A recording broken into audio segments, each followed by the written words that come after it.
Hello, Orange County Sheriff's Office. Deputies go door to door in search of missing 13-year-old Madeline Soto. Hi, have you seen this child? No. She's been missing yesterday since 8:30 a.m. in the morning. I have not seen her. Less than a week later, authorities found Soto's body in these woods just outside St. Cloud. Investigators say the 13-year-old had been sexually molested and then strangled to death by her mother's boyfriend, Stephan Sterns. In this video series, we'll show you how law enforcement investigated the teenager's disappearance, and you'll see what prosecutors are doing to seek justice for Madeline.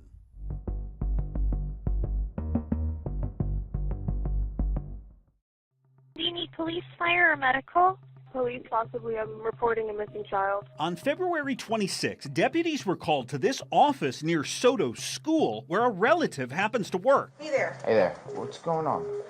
So my daughter was dropped off close to school this morning, but never made it. Here they met Soto's mother, Jennifer, and Jennifer's boyfriend, Stephan Sterns. Didn't make it to school. Didn't make it to school. I went to pick her up from school today, Okay. and she never came out. I got an email from the school saying she was absent, but I also messaged her teacher, and he looked at her entire attendance today and saw that she was completely not at school today either. Okay.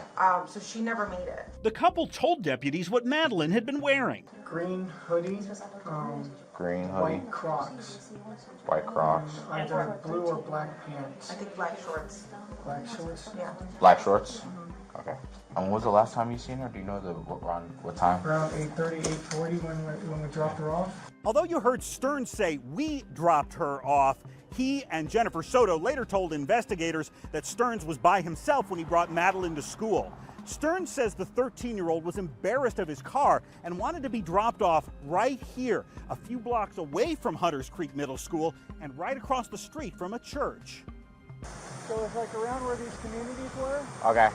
and it's just like in this stretch. That night, Sterns showed deputies the spot where he says Madeline got out of his car, a silver Lincoln MKZ. When I left her, she was on the other side of the street, rummaging through her backpack and just kind of moving towards the school area, so it looked normal. It's gonna be hard to tell whether she went left or right. A sheriff's K9 was brought out and given some of Madeline's clothing to sniff in hopes of tracking where she might have gone. I don't know if she was trying to walk back home on her own or if she was trying to go to her friend's house. But after 15 minutes of searching, the K9 was unable to pick up Madeline's scent. So weird. I'm gonna find people, bro. That's your job. It's literally your only job.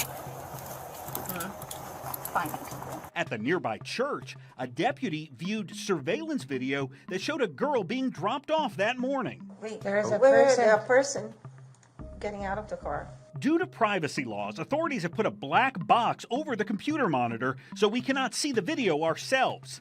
But detectives later showed it to Madeline's mother, Jennifer Soto. I mean, the quality's terrible. She could not say whether the video showed her daughter or Sterns' silver Lincoln. Does that look familiar at all? No, You don't know that anywhere? I don't know that part. Gotcha. Okay, cool.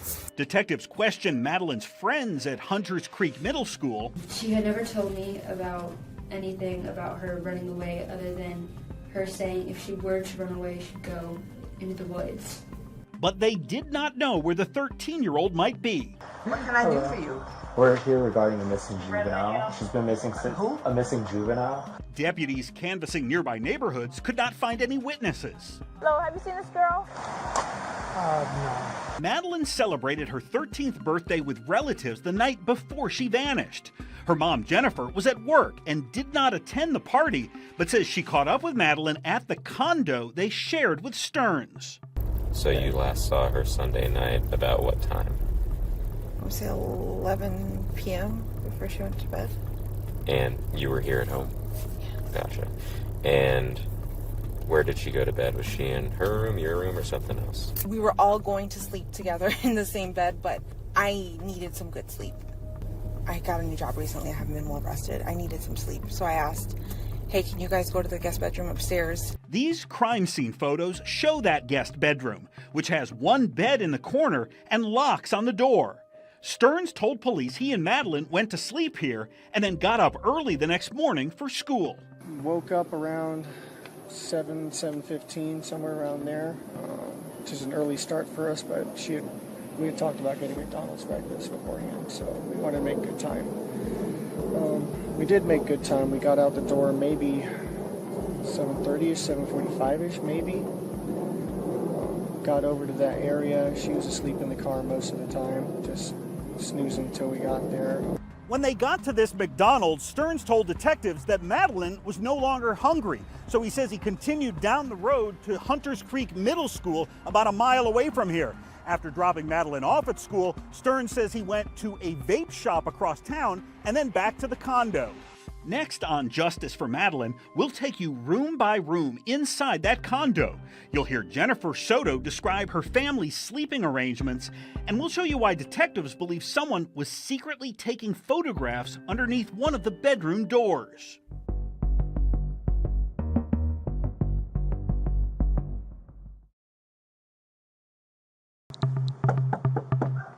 Careful.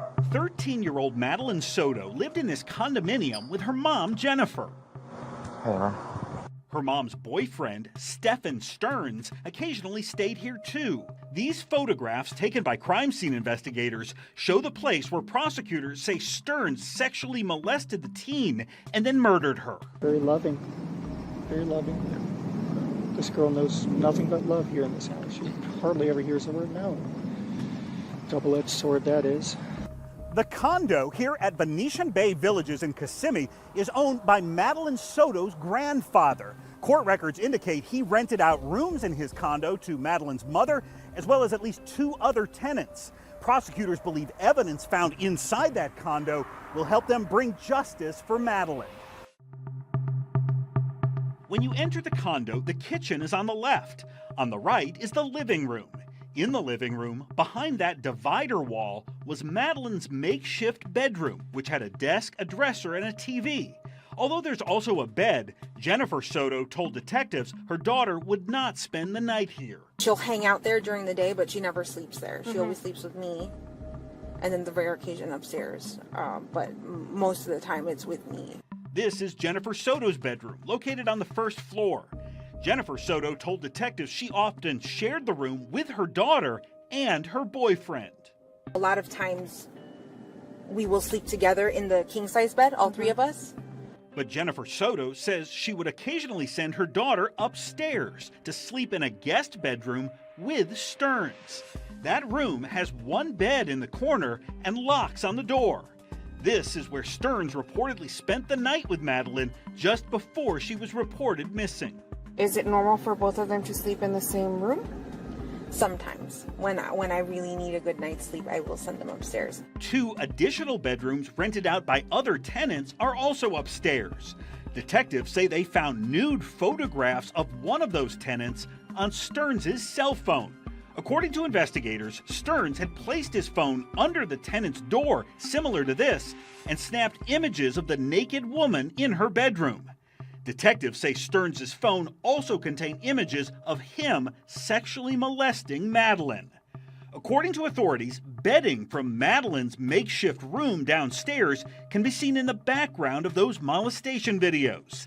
Detectives say this pair of men's boxer shorts found in a laundry basket in Madeline's room also appear in the sex abuse images. Crime scene investigators collected this notebook, which has sexually explicit drawings that are sketched on the same paper as algebra equations.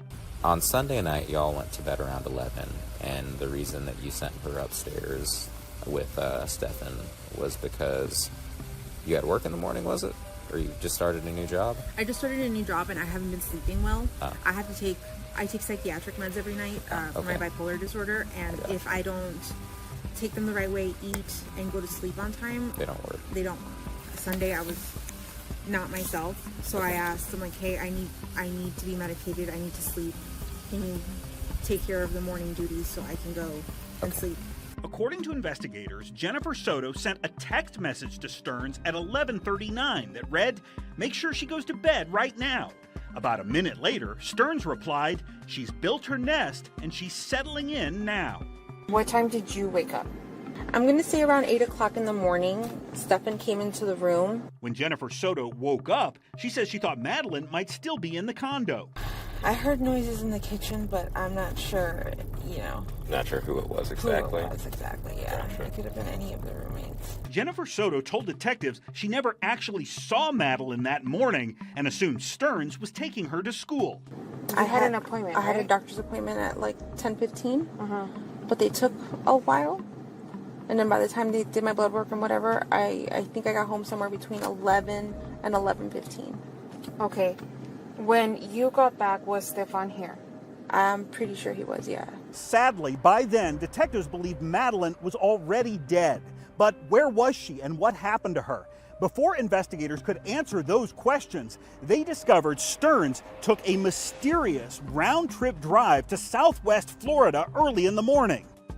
Next on Justice for Madeline, we'll show you where detectives say Sterns went that night and what investigators think he did there.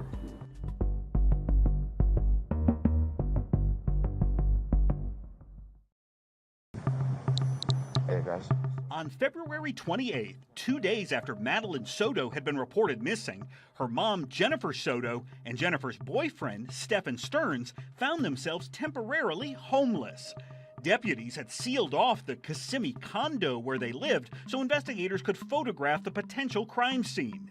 Detectives had also just seized Sterns' cell phone and his car, a silver Lincoln MKZ. Early that morning, the couple, along with Stephan Sterns' father, checked into this hotel near Disney. All three went to bed, but then, according to investigators, Sterns snuck out of the hotel and went on a mysterious mission.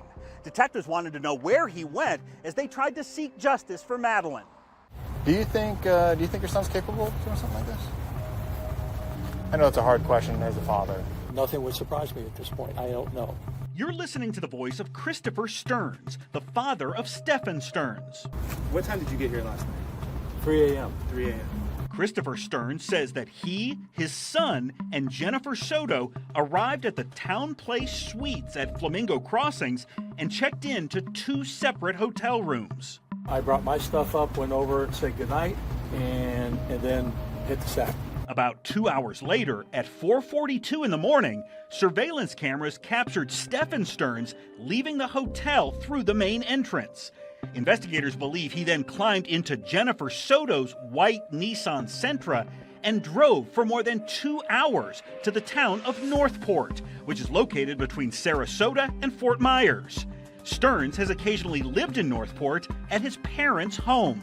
He waited until she got up, went to sleep, and snuck out. Not long after we all said goodnight. Christopher Sterns told detectives he had no idea why his son would drive to Northport in the middle of the night while authorities were still searching for Madeline. I don't know whether to say I'm flabbergasted or impressed at Stephan's endeavors.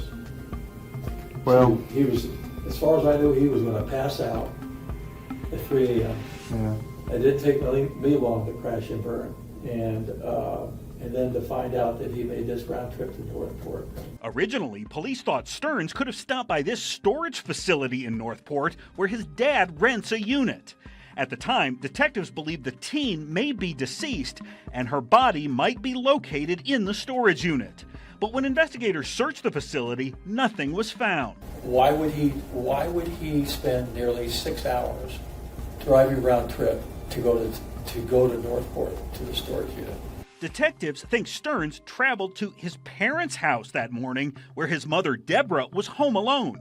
She told police she never saw her son. You know what stopped him from getting in the house? He didn't have a garage door opener.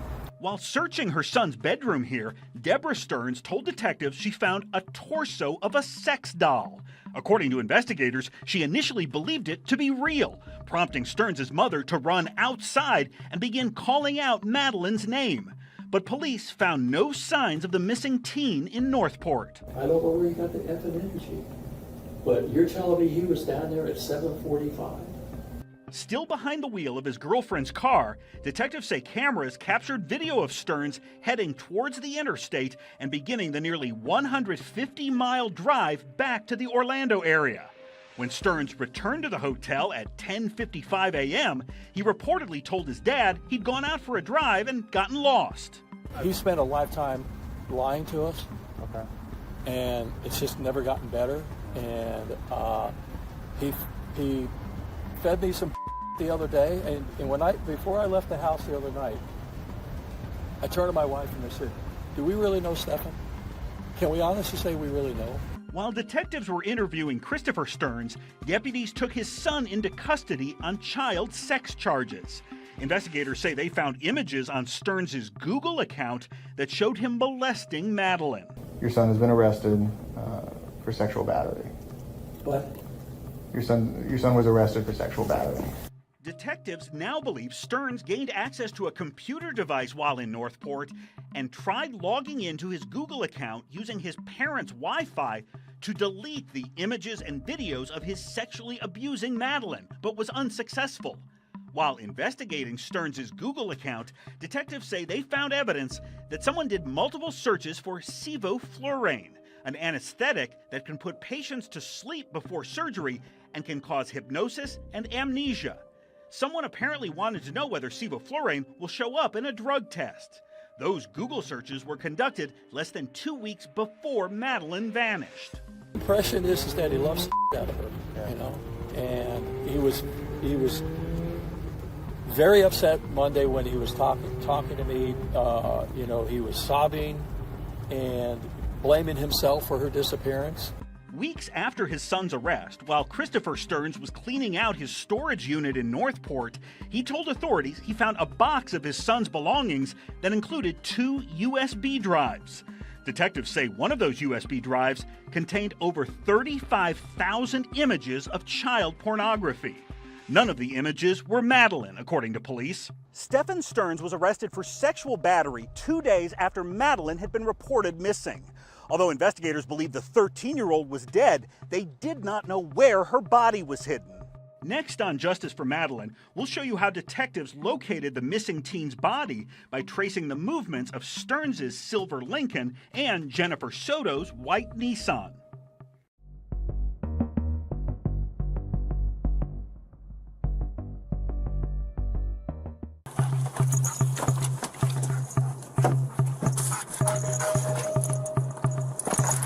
A police canine trained to detect the scent of dead bodies checks out a silver Lincoln MKZ belonging to Stephan Sterns, the last person to see 13-year-old Madeline Soto alive.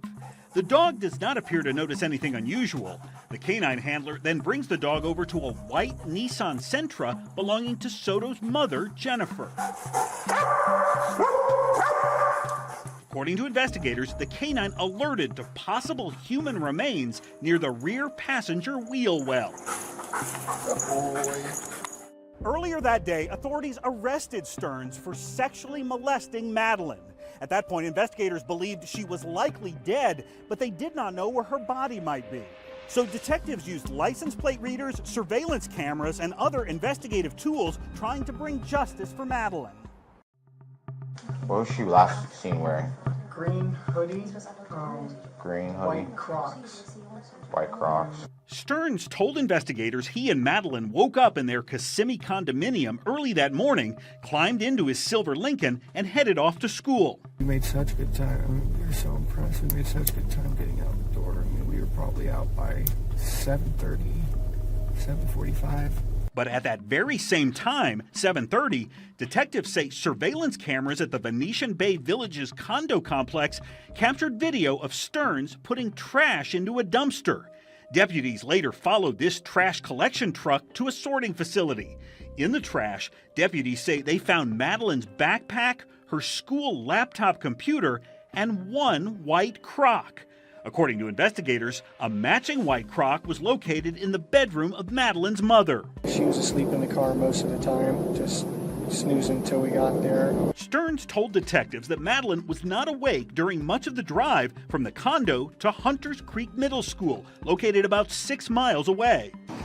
Do you remember what time you dropped her off? I estimated it to be sometime between 8:20, 8:40. But at about that very same time, 8:19 a.m., detectives say surveillance video shows Sterns and Madeline returning to the condominium complex through this security gate. The female appeared to be completely slumped over and with her mouth ajar, investigators wrote. They believe she was dead.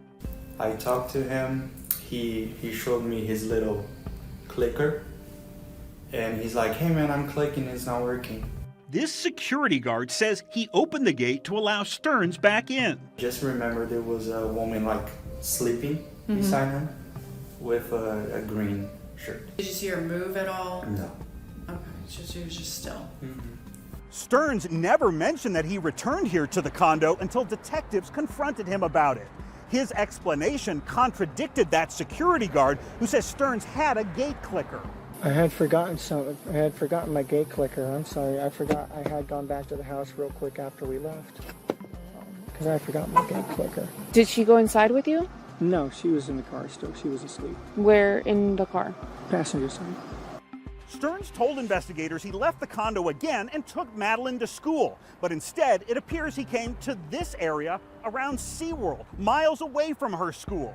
At 9:02 a.m., investigators say those traffic cameras up there captured video of Stearns driving through this intersection with Madeline's lifeless body.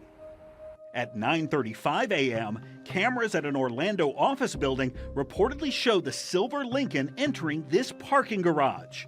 According to a report, Stearns can be seen moving Madeline's body from the passenger seat to the trunk of his car, which was filled with other belongings. At 10:14 a.m., cameras captured the Lincoln returning to the condo again. Detectives asked Stearns why it took him nearly 2 hours to get back from Madeline's school. Can't explain it. I wasn't going anywhere in particular. I wasn't doing anything in particular. At 12:19 p.m., security video reportedly shows the silver Lincoln leaving the condo once more. Using images of the car from license plate readers and traffic cameras, investigators say they can prove the vehicle traveled east from Kissimmee along US 192 towards St. Cloud. According to detectives, the last documented sighting of the Lincoln was near Hickory Tree Road, where it turned south off 192. That just happens to be about 9 miles from the spot where investigators would later find Madeline's body. I had a couple errands to run over on 192. While driving to some stores in Kissimmee, Stearns says he got a flat tire, but he could not tell detectives exactly where he stopped to put on the spare. I'm so sorry, I'm drawing a blank as any specific businesses or names. These police photos show the rubber tire was completely shredded off the wheel. While changing the tire, Stearns says he injured his hand. That tire change delayed Stearns from returning home, he says, so he could not pick up Madeline after school. Instead, Jennifer Soto headed out alone to get her daughter. I went to pick her up from school today, and she never came out. Jennifer Soto reported her daughter's disappearance to law enforcement that evening, launching the missing child investigation.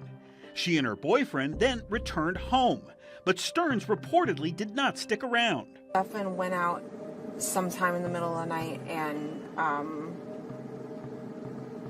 went searching, cruising around to see if he could figure out where she might be. What car was he driving? My car.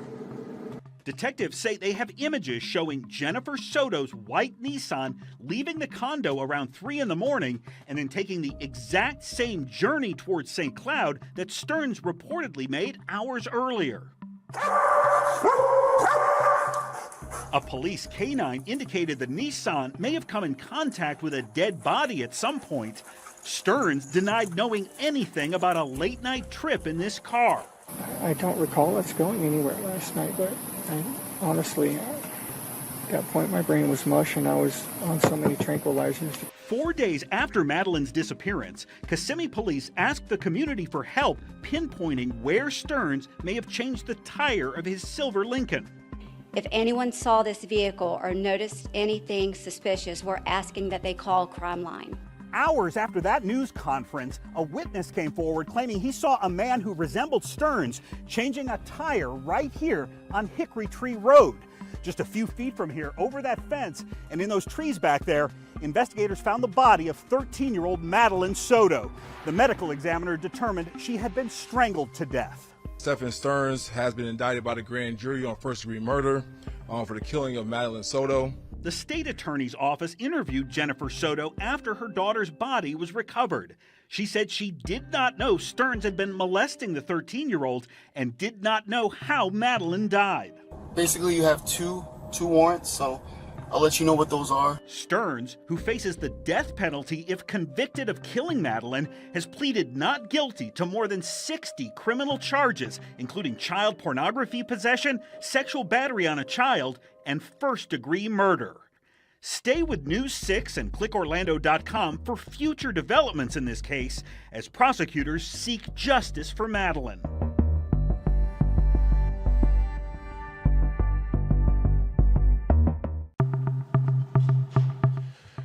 All right. Well, good afternoon. So thank you for being here. 2 days after Madeline Soto failed to show up at school, authorities held their first news conference. This is every parent's worst nightmare. That news conference was held here at the Orange County Sheriff's Central Operations Center. Now, unbeknownst to the reporters who were gathered inside, 2 key witnesses were also in this building that day being questioned by detectives. Would you like water? I'm okay for now, thank you. Okay. In one room, Stephan Sterns. In a separate room, Madeline's mother, Jennifer Soto. They're very similar. They're both very childish. All 3 events took place at the very same time here as investigators sought justice for Madeline. Anytime we have like a missing juvenile, we certainly look at everyone that has contact with that juvenile. While Orange County Sheriff John Mina was speaking to reporters, Sterns voluntarily waited in this interrogation room, puffing on a vape pen and attempting to set up his brand new cell phone. Hi, I'm Siri. Hi, I'm Siri. Hi, I'm Siri. Sterns' original cell phone had been seized by detectives the previous day. That phone contained photos and videos of Sterns sexually molesting Madeline, according to what investigators told the 13-year-old's mother in a nearby room. So, we have these images, and unfortunately, over the last maybe 2 or 3 years, he's been doing oral sex, vaginal sex, and things like that. What makes you guys... We have photos. We have his phone. We were able to get into his phone. Did you ever suspect anything like this? No? You okay? How are you feeling right now? Is this a surprise? Is there photos of her? Mm-hmm. I don't want to believe that this is true. Can I see some of that evidence? As Sterns was taking a nap nearby, detectives described the graphic images to Soto. I literally thought I was coming here for the press conference, but this is not what we're here for. I know, and it's unfortunate that, these are the details that we found. I believe you when you talk to me about those images. Mm-hmm. Those images might be real, or they've happened, but I don't believe it related to this case. It's possible that his story might be true and somebody else could have taken her. I'm just thinking, what if we're focusing, okay, the sex things happened, right? But what if that's completely a side thing and not having to do with this, her missing? At Soto's request, detectives agreed to let her see one of the photos allegedly recovered from Sterns' cell phone of Madeline being abused. Sterns' face could not be seen in the image. Is he being placed under arrest because of those pictures? Yeah, we haven't made that determination yet. So what do you think should happen to Stephan? I'm afraid to say press charges, but what else? There's a side of me that wants to say he's innocent, that this hasn't happened, but who else's penis could that be? She's not left alone with anyone else. And why would they be on his phone? Yeah, why would they be on his phone exactly? Can I make one decision now and change my mind later? If I decide not to press charges now, could I change my mind and press charges later? It's a lot to digest. Stephan. How you doing, sir? That's okay. Didn't mean to wake you up. Investigators do not believe Sterns got much sleep before this interview. Early that same morning, detectives say Sterns was caught on camera making a mysterious 6-hour drive from the Orlando area to his parents' home in Northport. While there, authorities believe he logged into his family's Wi-Fi and unsuccessfully tried to destroy the sexually explicit images from his Google account. You have the right to remain silent. After being read his Miranda rights, Sterns described driving Madeline to school 2 days earlier. She wasn't saying anything. She was just asleep. She was just reclined in the chair, sleeping. Okay, explain to me, like reclining backwards? Just laying back in the chair. Like that, I guess. Detectives say photos captured by traffic cameras appear to show Madeline dead in the passenger seat of the car as Sterns drove around the Kissimmee area in the opposite direction of Madeline's school. Do you have any idea where she may be? No. None whatsoever. No. Detectives then questioned Sterns about his cell phone. What do you think was on the phone? Text messages. Emails. Phone stuff. Pictures? Oh, yeah. What kind of pictures were on there? Training card pictures. Lightsaber pictures. Disney pictures. So do you want to add to the list of pictures?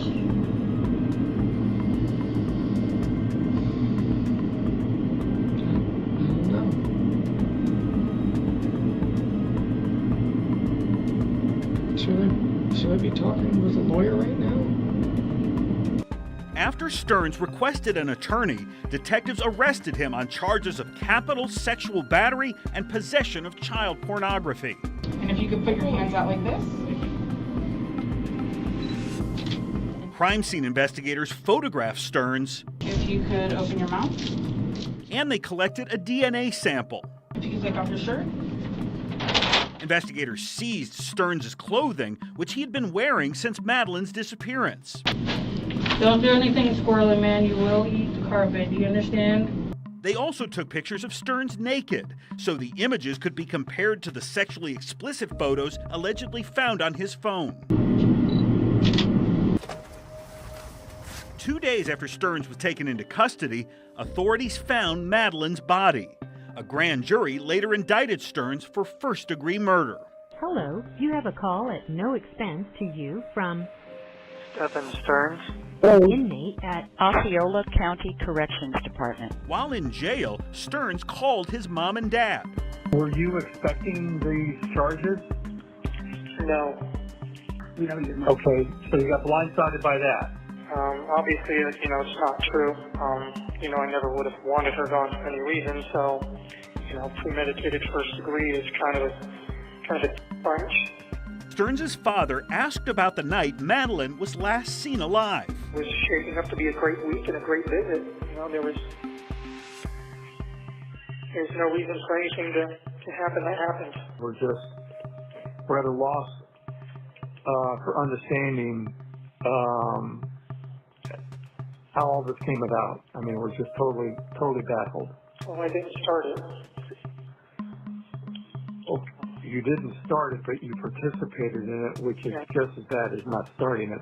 After Stephan Sterns was escorted out of this door here at the sheriff's office in handcuffs, Jennifer Soto was allowed to leave out a side door and spent the night with family. But investigators were clearly suspicious of the mother and dragged her back in for questioning 2 more times. But you have not shown me one bit that you prioritize her over him. And that sucks. That's next on Justice for Madeline.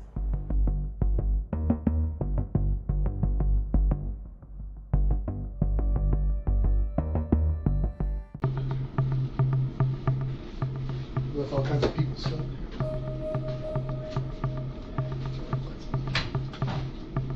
Jennifer Soto arrives at the Orange County Sheriff's Office for another round of questioning 4 days after her daughter Madeline vanished and 2 days after her boyfriend, Stephan Sterns, was arrested for sexually molesting the teen. You want me to go through the whole timeline? Yeah, Is that what you we'll start with Sunday. Take me through Sunday. By that point, Jennifer Soto had been questioned by detectives at least 7 separate times. Her story remained mostly the same each time she told it, but detectives say they noted several inconsistencies as they sought justice for Madeline. White Crocs. White Crocs. Either blue or black pants. I think black shorts. Black shorts? Yeah. Black shorts? Okay.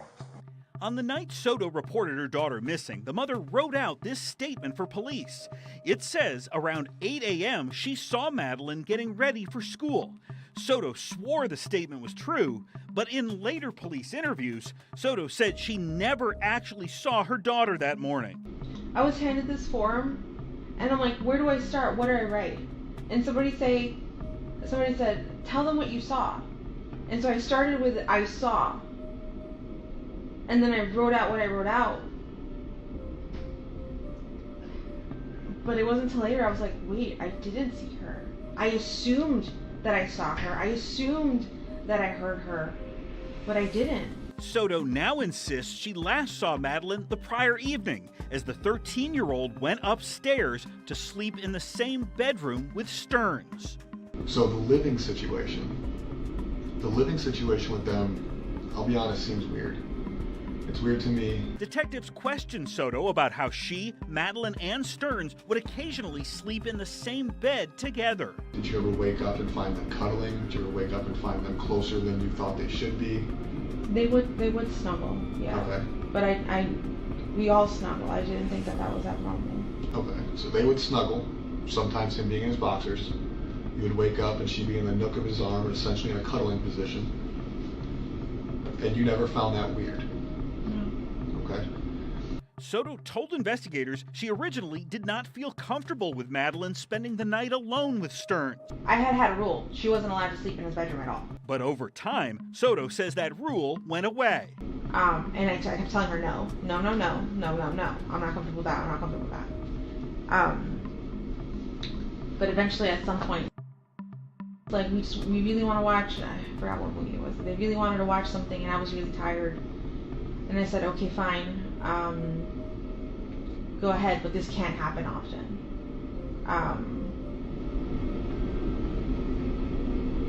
And yeah, I allowed her to go upstairs and sleep with him. During a police interview the previous day, Soto made reference to a famous filmmaker who is married to the daughter of his former girlfriend.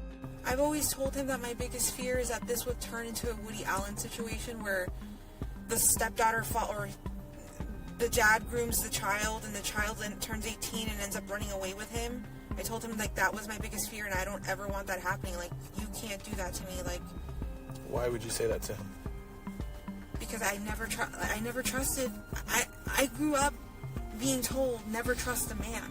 A few days earlier, detectives let Soto see a photograph that reportedly showed Sterns sexually abusing her daughter on the teen's bed. When you guys showed me the picture of her, I believed the sexual stuff, but I didn't want to believe that he had done anything evil to her. I'm like, no, what if he did this stuff fine, but what if she's still missing out there? What if somebody took her? What you just said is the sex stuff is fine. It's not fine. Hold on.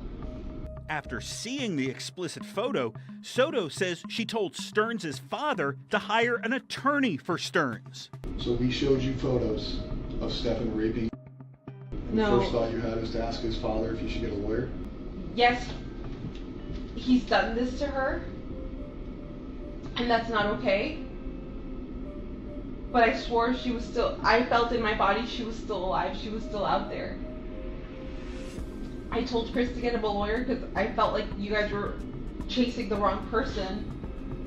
But you weren't. You're not. We showed you a picture. Whether she wants to do it or not, that is not consensual.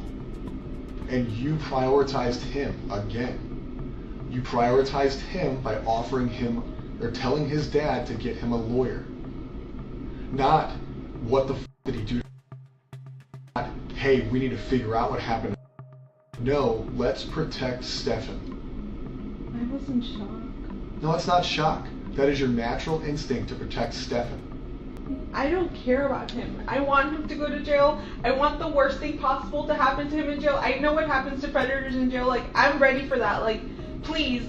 I don't give a f about him. I'm not protecting him. Detectives repeatedly asked Soto where Madeline's body might be hidden. If I knew anything, I promise you, I would tell you. Like, I am willing to take a lie detector test, whatever the you want, but I don't know anything. He's never mentioned anything. I've never seen any signs. I tried watching her like a hawk. I thought I was doing a good job, but I wasn't.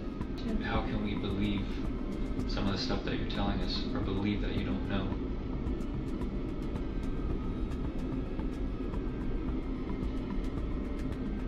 I don't know how to say it. I mean, I guess I'm stupid and gullible and very trustworthy, but I didn't think he'd be the type to do anything like this. During this nearly 3-hour interrogation, Soto provided no details that would help authorities locate Madeline.